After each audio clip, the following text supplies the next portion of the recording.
Make sure to subscribe and leave a like if you enjoy these videos where I investigate underground activity throughout RuneScape. We're building up to 250,000 subscribers and I really appreciate it. The first thing I want to talk about today has to do with botting, bug abuse, and deadman mode. That epic tournament that's coming back for the entire month of May. I got in contact with a bug abuser named Drew. Drew mainly told me about bugs that were already public, but then all of a sudden he sent me this. Being unattackable on deadman mode has its perks. That is 3.2 million nature runes during a deadman mode tournament.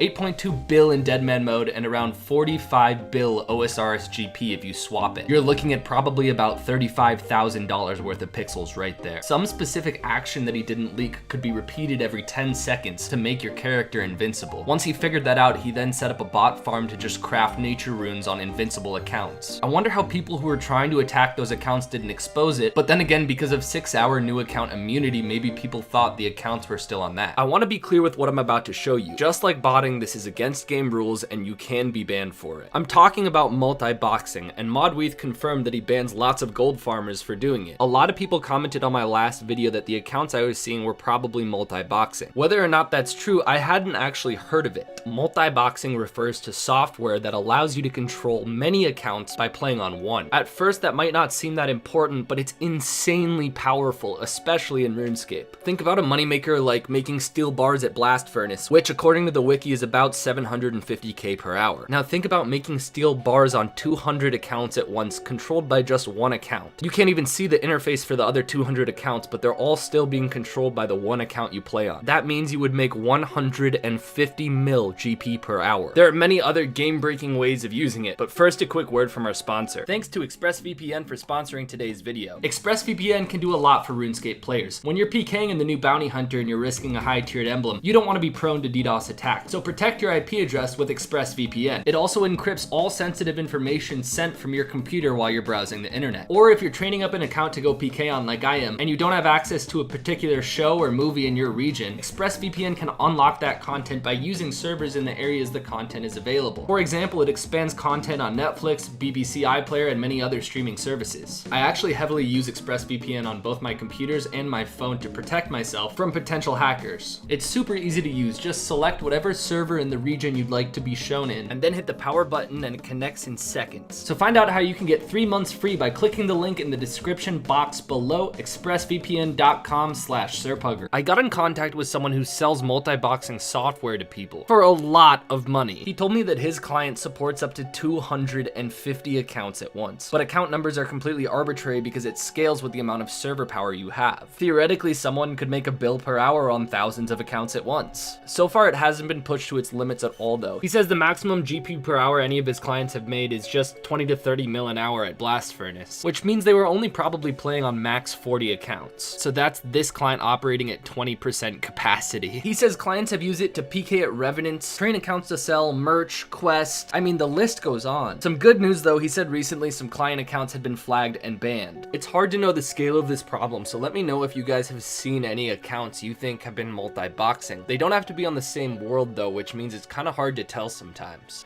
The owner of this software said he had about 50 clients, so it's not like there are thousands of players doing this. Here's another clip of someone using the client, and it's a good example of how this client completely ruins the game. It looks like the guy in the clip is playing on like 5 rag deboer accounts at once. He's in a PvP world, and as you can see in the clip, if someone gets near him, he has perfect timing in specking them with a dark bow. It's like a perfect clan, but it's only one person. Think of what one guy on 20, 10, or even 5 accounts could do at Revenants. A couple guys using this client could easily wipe out a clan. Multiple people have tipped me off about Rune Dragon bots or suspicious accounts there. I never included it in a video because I thought they were just alt accounts making money for mains, but it actually goes a lot deeper than that. I talked to a guy who gold farms on lots of Rune alt accounts at once, but he also produces the accounts to sell or rent to other players. This is a screenshot of his where he's playing on 7 Rune Dragon alts at once. Just a refresher, Rune Dragons are some of the most consistent AFK money in the game. They drop a Rune golden bar every single kill. Their average drop is worth 42k, and the wiki says you can make up to 1.4 mil per hour. This guy makes them with 95 attack, 97 strength, and 90 defense. The requirements are so high that they can take 300 to 350 hours to make an account. This guy has made over 100 of such accounts. I thought the price was absolutely ridiculous, but he says they go for 2 bill or around 2,000 USD. If people buy them, they'd have to play over 1,000 hours just to make their money back. He says right now he has 40 rented out between 35 and 50 mil per month. But something else is also going on here. He says that some of his clients use the accounts to bot. I checked some botting forums for some private script requests and found 2 for Rune Dragons just last summer in 2019. The maker of these accounts also said there are at least 4 other people making these Rune Dragon ults to supply as bots, gold farmers, or even mains. Let's take a look at a couple major bot farms that were uncovered this week. I was receiving a ton of tips about combat level 30 to 40s with really high fishing in Zenaris. And it turns out they're fishing Karamwams, but there are at least 3 to 5 of them in every single world I checked. Whoever's running this script is literally running hundreds of accounts on it. It's pretty crazy. It looks like this hasn't been heavily botted for more than 2 weeks, or at least that's when they started selling the raw Karamwams, because the price has been plummeting ever since like April 8th, it looks like. I'm pretty sure it's between 300 and 400k per hour, so these bots together are making a lot of gold.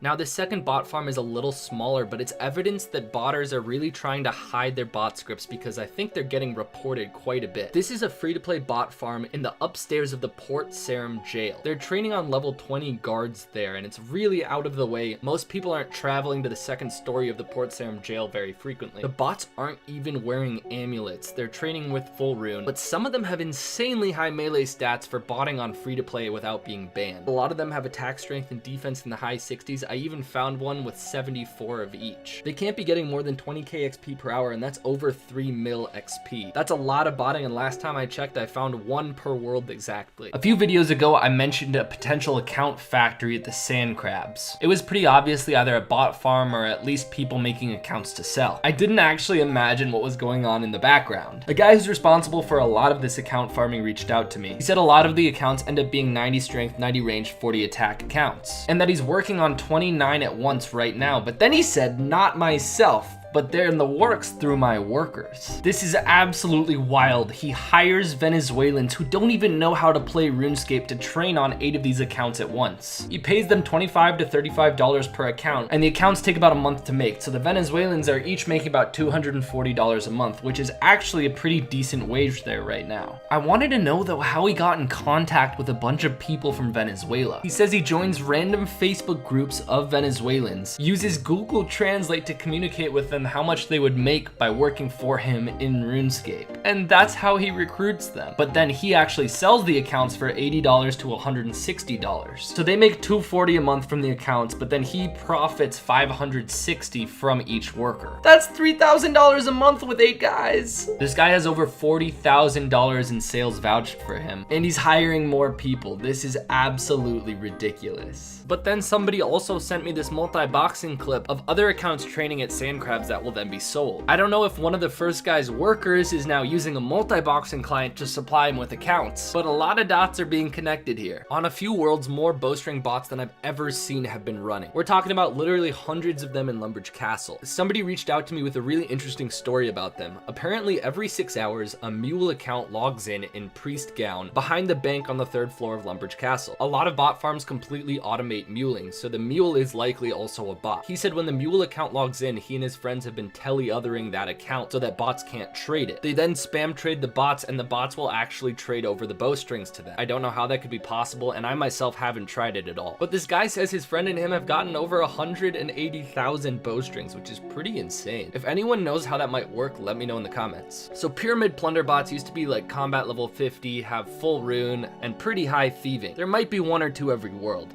but this is what it looks like now. I wish this bot farm was just in 1 world, but I've seen it in over 15. They're literally searching that gold chest for a chance at a Pharaoh's Scepter, which is still over 7 mil. Their thieving level's 40, but they only get 40 XP when they search the gold chest and then leave the pyramid, so they can't be getting more than a couple thousand XP per hour. Hopefully these guys are going to be banned really soon. It's a huge bot farm. As I mentioned in a previous video, Jagex has implemented some free-to-play restrictions to combat bots. That stopped literally thousands of woodcutting bots in free-to-play worlds. Less than a month after that happened, oak logs are now at 113 13 GP. They actually peaked at over 170 GP each. So the bots are out of the way, and now new players who train woodcutting are gonna profit more, hopefully making the game more enjoyable and keeping players around longer. As most of you probably know by now, a new bounty hunter has been released and emblems are insanely rare. It's rare to get them and it's rare to upgrade them. The combat level of your account affects the rarity of emblem drops and upgrades, so a higher level account is more likely to get them. So now the emblem boosters aren't bots, but they're maxed clans who just boost on each other. Arguably, they make a lot more gold than they did in the previous bounty hunters, because a tier 10 right now goes for over 100 mil. That means if they're going for a tier 10, each upgrade is 10 mil. I don't know why, but they all logged out when I came over there. I launched a viewer email address for you guys to send me tips or just to say hi. I love the community investigation some of you guys have done. I've gotten 3 or 4 emails about bots and gold farmers at Armadale. You guys found accounts with thousands of KC there that don't even notice when you crash them repeatedly. I've gotten over 400 different emails in just a week. I'll try to respond to as many as I can, and I really appreciate you guys sending them. sirpuggertipoff@gmail.com. One of the most wholesome emails I've gotten was from a guy named Troy. On his 6th hard clue on his Iron Man, he got a 3rd age full helmet. Leave a like if you guys enjoyed the video, and I'll see you guys soon.